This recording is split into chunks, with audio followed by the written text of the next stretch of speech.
point. Welcome back.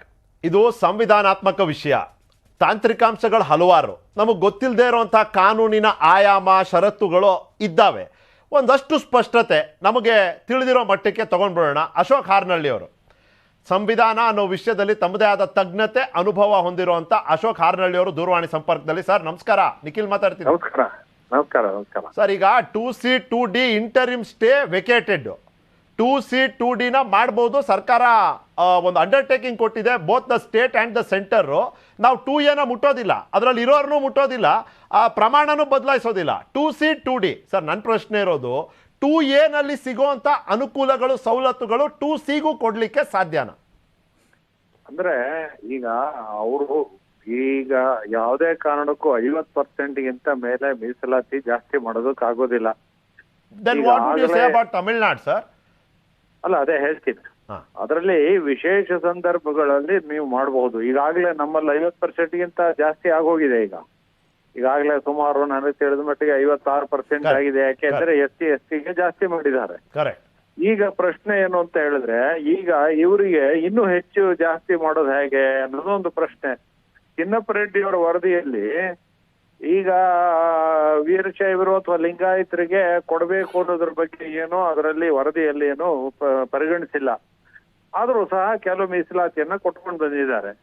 ಈಗ ಆಗಿರೋ cabinet decision ಪ್ರಕಾರ ಅವ್ರೇನ್ ಹೇಳಿದ್ದು, ವರದಿ ಬರ್ಲಿ, ಹಿಂದುಳಿದ ವರ್ಗದವರದ್ದು ವರದಿ ಬಂದ್ರೆ ನಾವ್ ಈ ರೀತಿ ಮಾಡಬಹುದು ಅನ್ನೋ ಒಂದು ಸಲಹೆಯನ್ನ ಅಷ್ಟೇ ಇಟ್ಟಿದ್ರೆ ಹೊರತು ನಿರ್ಧಾರ ಇಲ್ಲ.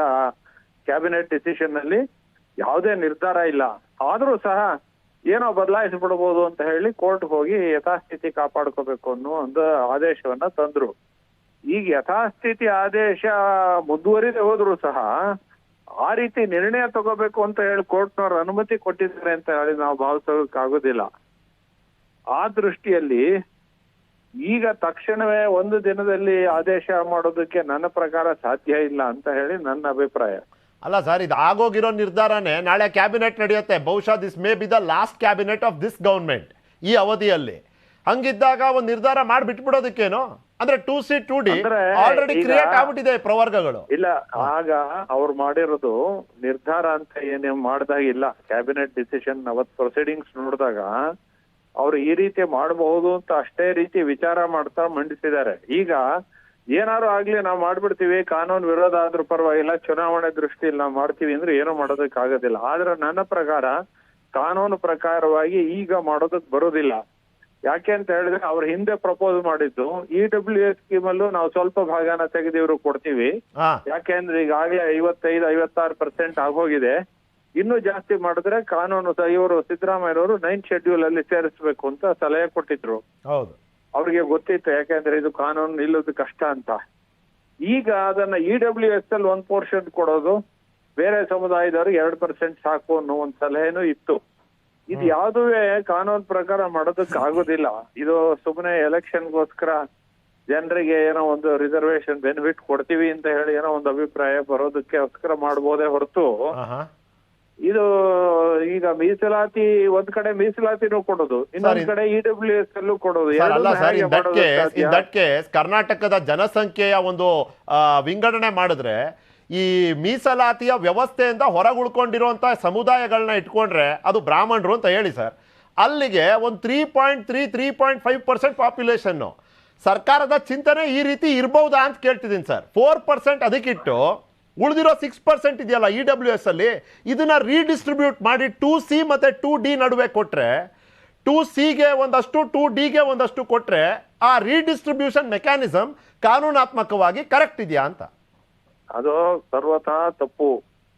ಸಂವಿಧಾನಕವಾಗಿ ನಿಲ್ಲೋದಕ್ಕೆ ಬರೋದಿಲ್ಲ. ಯಾತಕ್ಕೆ ಅಂದ್ರೆ ಇಷ್ಟೇ ವಿಷಯ. 10% ಕೊಡ್ಬಹುದು ಅಂತ ಇದ್ರು ಸಹ 10% ಕೊಡಬೇಕು ಅಂತ ಏನಿಲ್ಲ. ಈಗ ಆರ್ಥಿಕವಾಗಿ ದುರ್ಬಲರಾಗಿದ್ದವರು, ಮೀಸಲಾತಿ ಸೌಲಭ್ಯ ಇದ್ದಲೇ ಇದ್ದವರು, ಅಂಥವ್ರಿಗೆ ಮಾತ್ರ ಆರ್ಥಿಕ ಆಧಾರದ ಮೇಲೆ ಆರ್ಥಿಕವಾಗಿ ಹಿಂದೆಳೆದವರು ಅನ್ನೋ ಒಂದು ಅನುಕೂಲತೆನ ಕೊಡಬಹುದು. ಅದಕ್ಕೆ ಒಂದು ಕಂಡೀಷನ್ ಇದೆ, ನಿಮಗೆ ಮೀಸಲಾತಿ ಅನುಕೂಲತೆ ಇರ್ಕೊಡ್ದು. ನೀವು ಮೀಸಲಾತಿನೂ ಕೊಡ್ತೀನಿ, ಯಾವುದು ಈ ಬೇರೆ ಇದರಲ್ಲಿ ಮೀಸಲಾತಿನೂ ಕೊಡ್ತೀವಿ, ಈ ಆರ್ಥಿಕವಾಗಿ ದುರ್ಬಲರಿಗಿರೋದ್ರಲ್ಲೂ ಅದರಲ್ಲೂ 1% ಕೊಡ್ತೀನಿ ಅಂತ ಹೇಳಿ ಕಾನೂನಲ್ಲಿ ಅವಕಾಶ ಇಲ್ಲ. ಆದ್ರೆ ಏನಾರು ಆಗ್ಲಿ, ತಪ್ಪು ನಿರ್ಧಾರ ಏನೋ ಕೋರ್ಟ್ನವ್ರು ನಿರ್ಧಾರ ಮಾಡ್ಕೊಳ್ಳಿ, ನಮಗೇನು ಇವತ್ತು ಚುನಾವಣೆಯಿಂದ ಅನುಕೂಲ ಆಗ್ಲಿ ಅಂತ ಆ ರೀತಿ ನಿರ್ಧಾರ ಮಾಡಿದ್ರೆ ಅದು ಏನು ಹೇಳೋದಕ್ಕಾಗೋದಿಲ್ಲ. ನನ್ನ ಪ್ರಕಾರ ಮಾಡೋದಕ್ಕೆ ಬರೋದಿಲ್ಲ. ಸರ್ ಒಂದೇ ನಿಮಿಷ ಇಲ್ಲಿ ರಮೇಶ್ ಬಾಬು ಅವ್ರು ಮಾತಾಡ್ತಾರೆ. ಸರ್ ಹೇಳಿ. ಸರ್ ನಮಸ್ಕಾರ, ರಮೇಶ್ ಬಾಬು. ಹೇಳಿ ರಮೇಶ್. ನಾವು ತಾವಾಗಲೇ ಉತ್ತರ ಕೊಟ್ಟರೆ ಇನ್ನೊಂದು ಸ್ವಲ್ಪ ಕ್ಲಾರಿಟಿ ಬರಲಿ ಅಂತೇಳಿ ನಾನು ಫೀಲ್ ಮಾಡೋಂಥದ್ದು, ಯಾರು EWS 10% ಕ್ಲೈಮ್ ಮಾಡ್ತಾರೆ ಅವರು ಆಲ್ರೆಡಿ ಮೀಸಲಾತಿಲಿ ಇಲ್ದಲೇ ಇದ್ದರೆ ಮಾತ್ರ ಅವರು EWSಗೆ ಬರ್ತಾರೆ. ಹೌದು, ಸರಿಯಾಗಿ ಹೇಳಿದ್ದೀರಿ. ಹಾಗಾಗಿ ತಾವು ಅದ್ರ ಮೇಲೆ ಇನ್ನೂ ಸ್ವಲ್ಪ ಕ್ಲಾರಿಟಿ ಕೊಡಿ ಅಂತ ಬಿಟ್ಟು ನಮಗೆ ಕೇಳಿದ್ರೆ ಅಂದ್ರೆ ಈಗ ಸುಪ್ರೀಂ ಕೋರ್ಟ್ ಅಲ್ಲಿ 10% ಕ್ಯಾಟಗರಿನ ಚಾಲೆಂಜ್ ಮಾಡಿದಾಗ ಅವ್ರ ಆರ್ಗ್ಯುಮೆಂಟ್ ಏನಿತ್ತು ಅಂದ್ರೆ ಮೀಸಲಾತಿ ಇದ್ದವ್ರಿಗೂ ಸಹ ಈ ಆರ್ಥಿಕವಾಗಿ ಹಿಂದುಳಿದವರ ಮೀಸಲಾತಿನೂ ಸಿಗಬೇಕು ಅನ್ನೋ ಒಂದು ಆರ್ಗ್ಯುಮೆಂಟ್ ಅನ್ನ ಸುಪ್ರೀಂ ಕೋರ್ಟ್ ಮುಂದಿಟ್ರು. ಆದ್ರೆ ಸುಪ್ರೀಂ ಕೋರ್ಟ್ ಅದನ್ನ ತಿರಸ್ಕರಿಸಿದ್ರು. ಆದ್ರಿಂದ ಕಾನ್ಸ್ಟಿಟ್ಯೂಷನ್ ಅಲ್ಲಿ ಇರೋದೇ ಒಂದು ಅಂಶ ಅಂದ್ರೆ ಮೀಸಲಾತಿ ಇದ್ರೆ ನೀವು ಇದ್ರಲ್ಲಿ ಬರೋಕ್ಕಾಗಲ್ಲ. ಮೀಸಲಾತಿ ಇಲ್ದೆಲ್ಲ ಇದ್ರೆ ಆರ್ಥಿಕವಾಗಿ ದುರ್ಬಲರು ಇದ್ರು, ಆರ್ಥಿಕವಾಗಿ ಹಿಂದುಳಿದವ್ರ ಮೀಸಲಾತಿ ಕೇಳಬಹುದು. ನೀವು ಎಷ್ಟು ಜನ ಇದ್ದೀರಾ, ನೀವು 2% ಇದ್ರೆ 2% ಉಳಿದ ಜನರಲ್ ಕ್ಯಾಟಗರಿಗೆ ಹೋಗುತ್ತೆ, ಅದ್ರಲ್ಲಿ ಎಲ್ಲರಿಗೂ ಬರುತ್ತೆ. ನೀವು 10% ಅಂದ್ರೆ 10% ಕೊಡ್ಬೇಕು ಅಂತಿಲ್ಲ. ಜನ ಇಲ್ದಲೆ ಹೋದ್ರೆ ಈಗ 2% 10% ಆರ್ಥಿಕವಾಗಿ ದುರ್ಬಲರು ಇದ್ದವ್ರಿಗೆ 2% ಅನುಕೂಲ ಪಡ್ಕೊಂಡ್ರೆ ಇನ್ನು ಒಳ್ಳೇದೇ ಆಯ್ತಲ್ಲ. ಇನ್ನು ಉಳಿದ ಜನರಲ್ ಕ್ಯಾಟಗರಿ ಎಲ್ಲರಿಗೂ ಹೋಗುತ್ತೆ, ಅದರಲ್ಲಿ ರಿಸರ್ವೇಶನ್ ಇದ್ದವ್ರಿಗೂ ಬರುತ್ತೆ, ಎಲ್ಲಾ ಜನರಲ್ ಕ್ಯಾಟಗರಿಗೂ ಅದು ಅನುಕೂಲ ಆಗುತ್ತೆ. 10% ಕೊಡ್ಲೇಬೇಕು ಅಂತ ಎಲ್ಲೂ ಇಲ್ಲ. Yes sir. ಓಕೆ, ಅಲ್ಲ ಸರ್, ಈಗ ಇದು ಎಲೆಕ್ಷನ್ ಮಾತ್ರ ಅಲ್ಲ ಅಂತ ತೋರಿಸ್ಬೇಕು ಅಂದ್ರೆ ಯಾವ ರೀತಿಯ ಕ್ರಮ, ಯಾವ ರೀತಿಯ ಪ್ರಕ್ರಿಯೆ? ನನ್ನ ಪ್ರಕಾರ ಸರ್ಕಾರ ಏನಾದ್ರೂ ಈ ಮೀಸಲಾತಿ ವಿಷಯದಲ್ಲಿ ಸೋಮವಾರ ಎಲೆಕ್ಷನ್ ಚುನಾವಣೆ ಡಿಕ್ಲೇರ್ ಆಗೋ ಸ್ಥಿತಿಲಿದೆ. ಈ ಸಂದರ್ಭದಲ್ಲಿ ಸರ್ಕಾರ ಏನಾದ್ರೂ ಮತ್ತೆ ಮೀಸಲಾತಿಗೆ ಅವಸರದಲ್ಲಿ ನಿರ್ಧಾರ ತಗೊಂಡ್ರೆ ಅದು ಜನರಿಗೆ ಸುಮ್ಮನೆ ಒಂದು ತಪ್ಪುದಾರಿಗೆ ಹೇಳ್ಕೊಂಡಾಗ ಆಗುತ್ತೆ. ಅದರಿಂದ ಯಾರಿಗೂ ಅನುಕೂಲ ಆಗೋಲ್ಲ ಅನ್ನೋದು ನಂದು ಸ್ಪಷ್ಟ ಅಭಿಪ್ರಾಯ. ರೈಟ್. ಅಶೋಕ್ ಹಾರ್ನಳ್ಳಿ ಅವರೇ, ಧನ್ಯವಾದ ನಿಮ್ಮ ಸಮಯಕ್ಕಾಗಿ. Thank you sir. ಓಕೆ, ಅಲ್ಲಿಗೆ ಆ ಚರ್ಚೆನ ಬಿಟ್ಬಿಡೋಣ ಅಂತ. ಅಲ್ಲ, ಒಂದು ಕ್ಲಾರಿಟಿ ಸಿಕ್ತು. ನಾನು ಅದನ್ನೇ ಆಗಲೇ ಕಡ್ಡಾಡಿ ಅವ್ರಿಗೆ ಹೇಳಿದ್ದು, ಈ ಕಿವಿಗೆ ಹೂವು ಇಡೋ ಕೆಲಸ ಬೇಡ, ಸುಮ್ಮನೆ ಮೀಸಲಾತಿ ಅಂತ ದಾರಿ ತಪ್ಪಿಸ್ಬೇಡಿ. ಈಗ ಅಶೋಕ್ ಹಾರ್ನಳ್ಳಿ ಅವರು ಅಖಿಲ ಭಾರತ ಬ್ರಾಹ್ಮಣ ಮಹಾಸಭಾದ ಅಧ್ಯಕ್ಷರಿದ್ದಾರೆ. ಅವರೇನು ಯಾವ ಪಾರ್ಟಿ ಪರನೂ ಇಲ್ಲ. ಅವರು ವ್ಯವಸ್ಥೆ ಏನಿದೆ ಮೀಸಲಾತಿ ರಿಸರ್ವೇಷನ್ ಬಗ್ಗೆ ಅಂಕಿಅಂಶನ ಬಿಚ್ಚಿಟ್ಟಿದ್ದಾರೆ. ಕರಾಡಿ ಅವ್ರು ಹೇಳ್ತಾರೆ ನೋಡಿ. ಕರಾಡಿ ಅವ್ರು ಹೇಳಿ. ಈಗ ಒಂದು ಅಶೋಕ್ ಹಾರ್ನಳ್ಳಿ ಅವರಿಗೆ ನಂದು ಇನ್ನೊಂದು ಪ್ರಶ್ನೆ ಇತ್ತು. ರಮೇಶ್ ಬಾಬು ಅವ್ರು ಹೇಳಿದ್ರು ನೀವು ಇನ್ನಷ್ಟು ಕ್ಲಿಯರ್ ಹೇಳ್ರಿ ಅಂತ ಹೇಳಿ. ಒಂದ್ ಪ್ರಶ್ನೆ ನಂದು ಏನಂದ್ರೆ, ಎಕನಾಮಿಕ್ ವೀಕರ್ ಸೆಕ್ಷನ್ ಏನಿದೆ ಅದು ಕೇಂದ್ರ ಸರ್ಕಾರ ಕೊಟ್ಟಿರ್ತಕ್ಕಂತ 10% ಮೀಸಲಾತಿ ಯಾರು ಕೇಂದ್ರದ OBC ಪಟ್ಟಿಯಲ್ಲಿಲ್ಲ ಅವರಿಗೆ ಮಾತ್ರ ಅನ್ನುವಂಥದ್ದಿದೆ. ಅದು ಸ್ಪಷ್ಟ ಆಗ್ಬೇಕು. ರಾಜ್ಯದ ಮೀಸಲಾತಿಯಲ್ಲಿ ಇಲ್ಲದವ್ರಿಗೆ ಕೊಡ್ಬೇಕು, ಕೇಂದ್ರದ ಮೀಸಲಾತಿ ಪಟ್ಟಿಯವ್ರಿಗೆ ಇಲ್ಲದಲ್ಲಿ ಕೊಡ್ಬೇಕು ಅನ್ನುವಂಥದ್ದು ಸ್ಪಷ್ಟಪಡಿಸ್ಬೇಕು ಅವ್ರು ಅಶೋಕ್ ಹಾರ್ನಳ್ಳಿ ಅವರು. ಅಲ್ಲ, ಸದ್ಯಕ್ಕೆ ಅವರು ನಾನು ಉತ್ತರ ಕೊಡ್ತೀನಿ ನೋಡಿ. ಅವರು ಸುಪ್ರೀಂ ಕೋರ್ಟ್ ಮುಂದೆ ಆದಂಥ ಆರ್ಗ್ಯುಮೆಂಟ್ನ ಉಲ್ಲೇಖ ಮಾಡಿ ಮಾತಾಡಿದ್ರು. ಆ EWSಕಲ್ಲಿ ಏನು 10% ಇದೆ, not only OBC including SC ST ಕೇಳ್ತಾ ಇದ್ದಾರೆ. ಅದರಲ್ಲಿ ನಮ್ಗೆ ರಿಸರ್ವೇಷನ್ ಕೊಡಿ ಅಂತೇಳಿ. ಅಂದ್ರೆ ಬಾಕಿ ಇದ್ರೆ ನಮಗೆ ಇಲ್ಲ, economically weaker section SC ST ಸೇರ್ಪಡಿಸಿ ಮಾಡಿ ಅದ್ರ ಒಳಗಡೆ ತನ್ನಿಂತ ಕ್ಲೈಮ್ ಇದೆ. What's the point of EWS? ಇಲ್ಲ, ಅದನ್ನೇ ಅವರು ಅಶೋಕ್ ಹಾರ್ನಳ್ಳಿ ಹೇಳಿದ್ರು. ಯಾಸ್ ಆನ್ ಟುಡೇ ರಿಜೆಕ್ಟ್ ಮಾಡಿದೆ ಸುಪ್ರೀಂ ಕೋರ್ಟ್. ಬಟ್ ಕ್ಲೈಮ್ ಎಲ್ಲರದು ಇದೆ, ನಮಗೂ ಕೊಡಿ ಅಂತೇಳಿ. ಅದು ಮುಂದಿನ ದಿನಗಳು ಏನೇನು ಬದಲಾವಣೆ ಆಗುತ್ತೋ ಗೊತ್ತಿಲ್ಲ. ಈಗೇನು ರೂಲಿಂಗ್ ಗೌರ್ಮೆಂಟ್ ಇದೆ, ನೀವು ಅದನ್ನು ಕ್ಲಾರಿಫೈ ಮಾಡಬೇಕು. ಅಲ್ಲ, ಇವ್ರದ್ದು ಒಂದು ನನ್ಗೆ ಅರ್ಥ ಆಯ್ತು. ಕರಾಡಿ ಅವ್ರು ಏನ್ ಕೇಳೋದು ಅಂದ್ರೆ ಸೆಂಟ್ರಲ್ OBC ಲಿಸ್ಟ್ ಅಲ್ಲಿ ಯಾರು ಹೇಳ್ಬೇಕು? ಗೌರ್ಮೆಂಟ್ ಅವ್ರದ್ದು ಯಾರು ಕೇಳ್ತಾರೆ? ಸೊ ಗೌರ್ಮೆಂಟ್ ನೀವು ಕ್ಲಾರಿಫೈ ಮಾಡಿ. ನಾವು ಅದನ್ನೇ ಹೇಳ್ತಾ ಇದೀವಿ. ನಾವು ಕೇಂದ್ರದ OBC ಪಟ್ಟಿಯಲ್ಲಿ ಈ ಸಮಾಜ ಇಲ್ಲ, ಲಿಂಗಾಯತ್ ಸಮಾಜ ಇಲ್ಲ, ಆ ಕಾರಣದಿಂದ ಉಪಯೋಗ ಮಾಡ್ಕೊಳ್ಳೋದು ಅನ್ನುವಂಥದ್ದನ್ನ ನಾನು ಹೇಳ್ತಾ ಇದ್ದೀನಿ. ನೀವು ಅದನ್ನ ಮರೆಮಾಚಿ ಉಳಿದದ್ದೆಲ್ಲ ನಾವು ಮರೆಮಾಚ್ತಾ ಇಲ್ಲ. ನೀವು ಸ್ಟೇಟ್ ಅಲ್ಲಿ ತಂದಾಗ ಏನ್ ಮಾಡ್ತೀರ ಅನ್ನೋ ಪ್ರಶ್ನೆ ನಿಮ್ದು. ನಾನ್ ಮರೆಮಾಚ್ತಾ ಇಲ್ಲ, ನೀವು ಕ್ಲಾರಿಫೈ ಮಾಡಿ. ನೀವು ನೀವು ರಾಜ್ಯದಲ್ಲಿ EWS ತರ್ತೀವಿ ಅಂತ ಹೇಳಿದೀರಾ, ನಿಮ್ ಸರ್ಕಾರ ಸ್ಪಷ್ಟಪಡಿಸಬೇಕು. ನಾನು ಅದೇ ಹೇಳ್ತಾ ಇದ್ದೀನಿ. ಕೇಂದ್ರದ OBC ಪಟ್ಟಿಯಲ್ಲಿ ಯಾರಿಲ್ಲ ಅವ್ರನ್ನ ಎಕನಾಮಿಕ್ ವೀಕರ್ ಸೆಕ್ಷನ್ ಅಲ್ಲಿ ಉಪಯೋಗ ಮಾಡ್ಕೊಳ್ಬಹುದು. ಆ ರಿಸರ್ವೇಶನ್ ಅನ್ನುವಂತ ನಮ್ಮ ವಾದಿದೆ. ಆದೇಶ ನೋಟಿಫಿಕೇಶನ್ ಇಲ್ಲ, ಆದೇಶ ಇಲ್ಲಿ. ಸರಿ, ಆಯ್ತು ಸರ್. ಏನ್ ಗೊತ್ತಾ, ಇದು ಚರ್ಚೆ ತುಂಬಾ ತುಂಬಾ ತುಂಬಾ ದೊಡ್ಡದಾಗಿದೆ. ಹಂಗಾಗಿ ಅದನ್ನ ಅಲ್ಲಿಗೆ ಬಿಡ್ತೀನಿ. ಮತ್ತೊಮ್ಮೆ ತಗೋತೀವಿ ಇದನ್ನ. ನೀವು ನಾಳೆ ಸಂಪುಟದಲ್ಲಿ ಏನ್ ಡಿಸೈಡ್ ಮಾಡ್ತೀರಿ ಅಥವಾ ಮಾಡೋದಿಲ್ಲ, ಅದರಿಂದಾನು ಒಂದು ಚರ್ಚೆಗೆ ಒಂದು ಕಾರಣ ಸಿಗುತ್ತೆ, ಮಾಡೋಣ. ಈಗ ನಾವು ಕೇಳ್ತಿರೋದು BSY ಬಿಗ್ ಮೀಟಿಂಗ್ ಅಂತ. ವೈ ಅಂದ್ರೆ WHY ಹಾಕಿ ಒಂದು ಪ್ರಶ್ನೆ ಚಿಹ್ನೆನೂ ಹಾಕಿದ್ವಿ. ನಾಳೆ ಅಮಿತ್ ಶಾ ಅವರು ಮಹತ್ವದ ಒಂದು ಮೀಟಿಂಗ್ ಮಾಡ್ತಿದ್ದಾರೆ. ಇದರ ನಡುವೆ ಯಡಿಯೂರಪ್ಪನವರು ಇವತ್ತೇನೆ ವೈ ಅನ್ನೋ ಪ್ರಶ್ನೆ, ಒಂದಷ್ಟು ಪ್ರಶ್ನೆಗಳಿದೆ ವೈ ಅಂತ, ಆ ಒಂದು ಕೆಲವು ಪ್ರಶ್ನೆಗಳಿಗೆ ಉತ್ತರ ಕೊಟ್ಟಿದ್ದಾರೆ. ಯಡಿಯೂರಪ್ಪನವ್ರ ಮಾತು ಕ್ವಿಕ್ ಆಗಿ ಕೇಳೋಣ. ನಾರಾಯಣಗೌಡರ ಜೊತೆನೂ ಮಾತಾಡಿದ್ದೀನಿ, ಪೂರ್ಣಿಮಾ ಶ್ರೀನಿವಾಸ್ ಹತ್ರನೂ ಮಾತಾಡಿದ್ದೀನಿ. ಈಗಿರೋ ಪ್ರಕಾರ ಯಾರೊಬ್ಬರು BJP ಬಿಟ್ಟು ಹೋಗೋದಿಲ್ಲ. ನಮ್ಮ ಶಾಸಕರು ಇದ್ರೂ ನಾನು ಇಲ್ಲೇ ಕೆಲಸ ಮಾಡ್ತೀನಿ ಅಂತೇಳಿ ಸಂತೋಷದಿಂದ ಒಪ್ಕೊಂಡಿದ್ದಾರೆ. ಯಾರು ಚರಣ್ಗೌಡ್ರೆ, ಏನು ಗೊತ್ತಾ, ಇಲ್ಲಿ ಪ್ರಶ್ನೆ ಇರೋದು ಇಷ್ಟೇ. ಇವತ್ತು ಅಮಿತ್ ಶಾ ಬರ್ತಾರೆ, ನಾಳೆ ಎಲ್ಲ ಸಭೆಗಳಿದೆ, ಪಕ್ಷ ಬಿಡ್ತಾ ಇದ್ದಾರೆ ಜನ, ಬೇರೆ ಪಕ್ಷ ಸೇರ್ತಿದ್ದಾರೆ, ಇಲ್ಲಿ ಅಧಿಕಾರ ಕೊಟ್ಟರು ಜನ ಬಿಡ್ತಾ ಇದ್ದಾರೆ. ಇದು ಏನು ಸಂದೇಶ ಕೊಡುತ್ತೆ? MLCಗಳು ಇಬ್ಬರು ಬಿಟ್ಟರು. ಈಗ ಬಾಬುರಾವ್ ಚಿಂಚಣ್ಸೂರು ಅವರು ರಾಜಾಜಿನಗರ ಮುಂದೆ ಅಭ್ಯರ್ಥಿ ಆಗುವಂಥ ಪುಟ್ಟಣ್ಣ ಅವರು ಸರ್, ಈಗ BS ವೈ ಅನ್ನೋ ಪ್ರಶ್ನೆ ಇದೆ. ಇವಾಗ ಅವರು ಅದು ಕೆಲವು ವೈಗೆ ಉತ್ತರ ಕೊಟ್ಟಿದ್ದಾರೆ. ಪೂರ್ಣಿಮಾ ಶ್ರೀನಿವಾಸ್ ಅವರು ಹೋಗಲ್ಲ, ಇನ್ನೊಬ್ರು KR ಪೇಟೆ ನಾರಾಯಣಗೌಡರು ಹೋಗಲ್ಲ ಅಂತ. ಪ್ಲೀಸ್ ಸರ್, ಈಗ ಯಡಿಯೂರಪ್ಪ ಅವರು ಮೊನ್ನೆ ಹೇಳಿದ್ರು, ನನ್ನ ಚಿಂಚಸೂರಿನವ್ರು ಬಂದು ನನ್ನ ಕಾಲಿಗೆ ನಮಸ್ಕಾರ ಮಾಡಿಕೊಂಡು ನಾನು ಪಾರ್ಟಿ ಬಿಡೋದಿಲ್ಲ ಅಂತ ಹೇಳಿದ್ರು. ಇದ್ದಕ್ಕಿದ್ದಂಗೆ ಯಾಕೆ ಹೋದ್ರೋ ಗೊತ್ತಿಲ್ಲ ಅಂತ. ಕೆಲವರಿಗೆ ಯಡಿಯೂರಪ್ಪನವರು ಅಧಿಕಾರ ಕಡಿಮೆ ಅವಧಿನಲ್ಲಿ ತುಂಬ ಜನಕ್ಕೆ ಅಧಿಕಾರ ಕೊಟ್ಟಿದ್ದಾರೆ. ಅವ್ರ ಮೇಲೆ ರೆಸ್ಪೆಕ್ಟ್ ಇರ್ಬೋದು, ಅಥವಾ ಯಡಿಯೂರಪ್ಪನವ್ರನ್ನ ಫೇಸ್ ಮಾಡೋಕ್ಕಾಗದೆ ಏನೋ ಹೇಳ್ತಾ ಇರ್ಬೋದು. ಬಟ್ ನಿಜ ಪರಿಸ್ಥಿತಿನಲ್ಲಿ BJPನಲ್ಲಿ ಎಲ್ಲವೂ ಸರಿ ಇಲ್ಲ.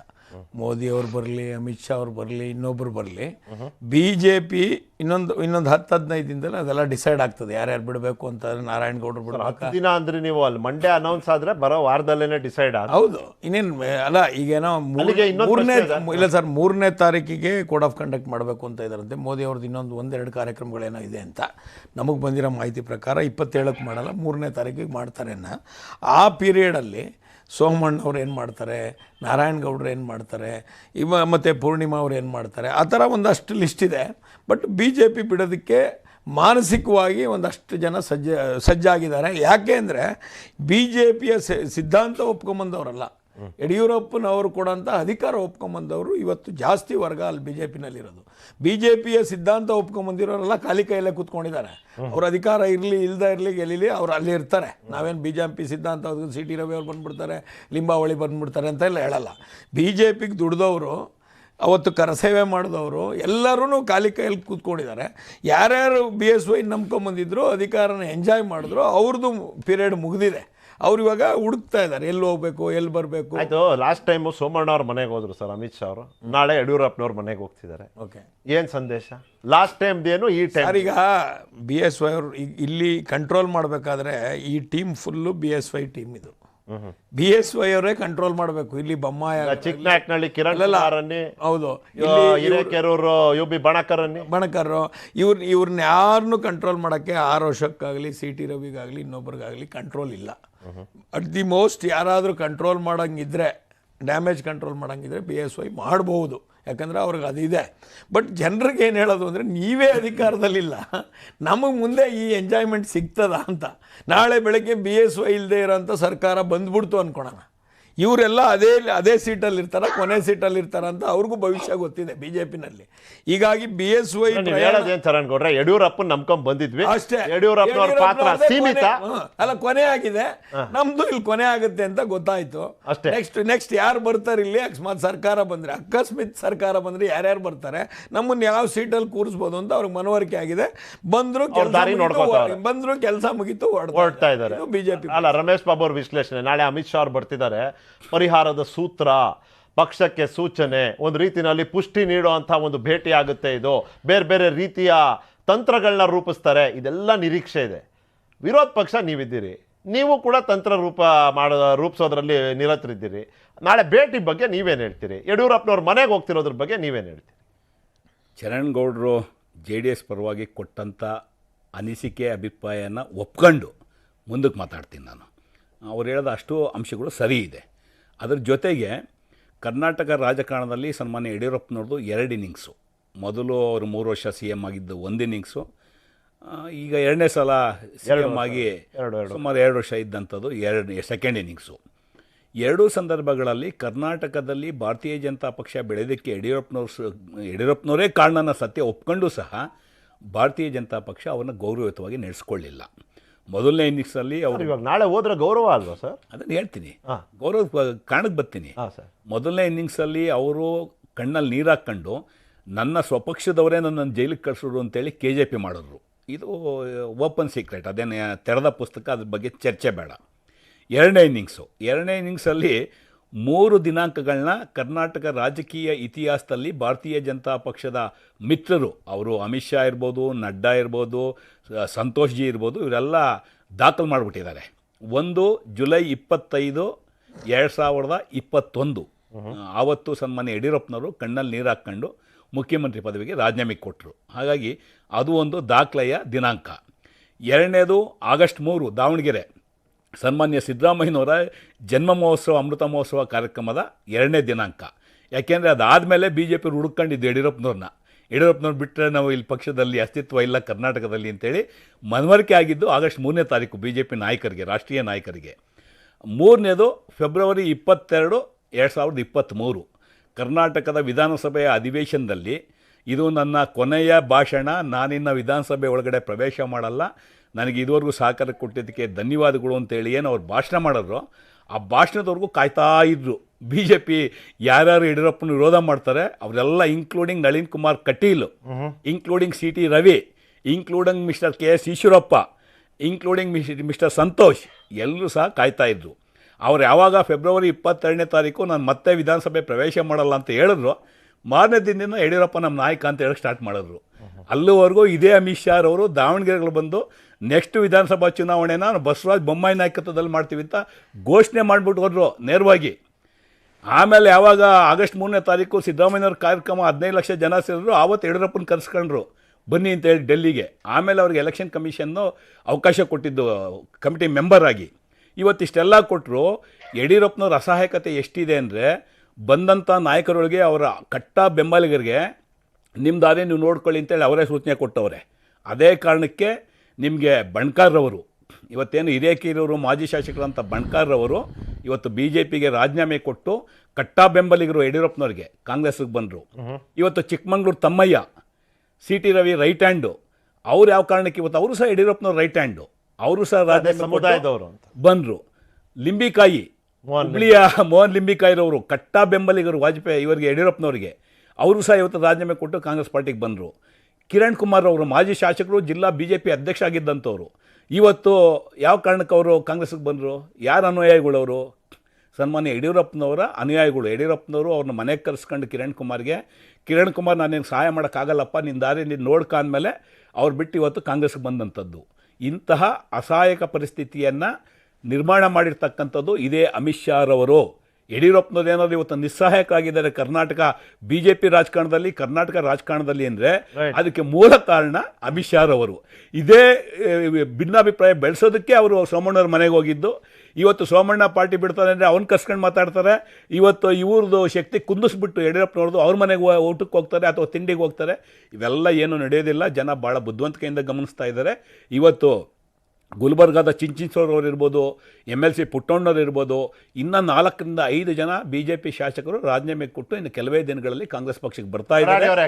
ಯಡಿಯೂರಪ್ಪನವ್ರನ್ನ ತಿರಸ್ಕಾರ ಮಾಡಿರ್ತಕ್ಕಂಥದ್ದು BJPಯವರು, ಅವ್ರನ್ನ ನಿರ್ಲಕ್ಷ್ಯ ಮಾಡಿರ್ತಕ್ಕಂಥದ್ದು, ತಿರಸ್ಕಾರ ಮಾಡಿರ್ತಕ್ಕಂಥದ್ದು ವಾಸ್ತವ. ರೈಟ್. ಕಡಾಡಿ ಅವರೇ, ಕಡೆ 2 ನಿಮಿಷ, ನಾನೇನು ಪ್ರಶ್ನೆ ಕೇಳೋದಿಲ್ಲ. BSY ಅನ್ನೋದ್ರಲ್ಲೇ ಒಂದು ಪ್ರಶ್ನೆ ಇದೆ. ಯಾಕೆ ಬಿಡ್ತಾ ಇದ್ದಾರೆ ಪಕ್ಷ? ಯಾಕೆ ಅಮಿತ್ ಶಾ ನಾಳೆ ಯಡಿಯೂರಪ್ಪನವ್ರ ಮನೆಗೆ ಹೋಗ್ತಾ ಇದ್ದಾರೆ? ಯಾಕೆ ಯಡಿಯೂರಪ್ಪನವ್ರು ಇವತ್ತು ಕೊಟ್ಟಂತ ಹೇಳಿಕೆಯನ್ನ ಕೊಟ್ಟಿದ್ದಾರೆ? ವೈ ಅನ್ನೋ ತುಂಬಾ ಪ್ರಶ್ನೆ ಇದೆ. ಪ್ಲೀಸ್. ಇಲ್ಲ, ಒಂದು ರಮೇಶ್ ಬಾಬು ಅವರು, ಚರಣಗೌಡ್ರವರು ಹೇಳಿದ್ರು. ನಾನು ಹೇಳ್ತೇನೆ ಅವ್ರಿಗೆ, ಯಾವ ಯಡಿಯೂರಪ್ಪ ಅಧಿಕಾರದಲ್ಲಿದ್ರು ಅವಾಗ ಅವ್ರಿಗೆ ಎಷ್ಟು ಕಾಟ ಕೊಟ್ರಿ, ಎಷ್ಟು ತೊಂದರೆ ಕೊಟ್ರಿ ಅನ್ನುವಂಥದ್ದು ಇಡೀ ರಾಜ್ಯದ ಜನರಿಗೆ ಗೊತ್ತಿದೆ. ಅದನ್ನ ವಾಪಸ್ ನಮಗ್ ಹೇಳಲಿಕ್ಕೆ ನೀವು ಬಂದಿದ್ರಿ, ನಿಮ್ಗೆ ಯಾವುದೇ ನೈತಿಕತೆ ಇಲ್ಲ. ಯಾವ ಯಡಿಯೂರಪ್ಪ ಕುಮಾರಸ್ವಾಮಿ ಅವ್ರ ಜೊತೆ ಕೈ ಜೋಡಿಸಿ ನಾವು ಅಧಿಕಾರ ನಡೆಸಬೇಕು ಅಂತ ಹೇಳಿ ಬಂದಿದ್ರು, ಕಾಂಗ್ರೆಸ್ಸಿನ ವಿರೋಧವಾಗಿ ಸರ್ಕಾರವನ್ನು ರಚನೆ ಮಾಡಿದೀವಿ. ಆ ಸಂದರ್ಭದಲ್ಲಿ ಕೊಟ್ಟ ಮಾತಿಗೆ ನೀವು ತಪ್ಪಿದ್ರಿ ಅನ್ನುವಂತ ಕಾರಣದಿಂದ ನಿಮ್ಮನ್ನ ಜನ ತಿರಸ್ಕಾರ ಮಾಡಿದ್ರು. ಏನ್ ನೈತಿಕತೆ ಇದೆ ನಿಮಗೆ ಯಡಿಯೂರಪ್ಪನವ್ರ ಬಗ್ಗೆ ಮಾತಾಡಲಿಕ್ಕೆ? ಯಡಿಯೂರಪ್ಪನವರು KJPನಲ್ಲಿ ಹೇಳಿದ್ದಾರೆ, ಯಾರು ಕಾಟ ಕೊಟ್ಟರು ಸರ್ಕಾರ ತೆಗೆದ್ರು ಅಂತ. ಸರ್ ಪ್ಲೀಸ್, ಹೇಳ್ತಾ ಇದ್ದೀನಿ, ನಾನು ಪೂರ್ಣ ಮಾಡ್ತೀನಿ.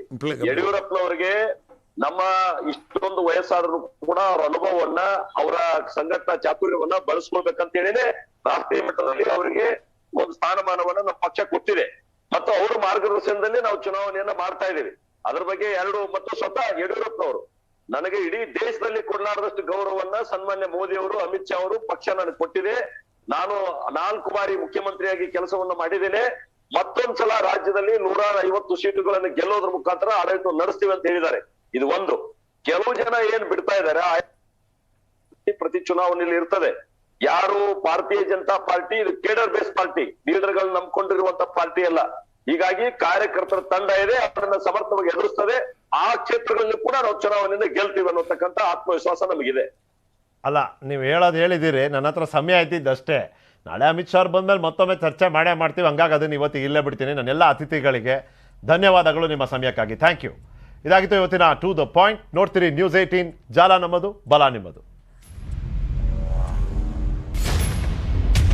ನನ್ನ ಪ್ರಶ್ನೆಯಿಂದ ತಪ್ಪಿಸ್ಕೊಳ್ಳೋದು ಸುಲಭ ಅಲ್ಲ.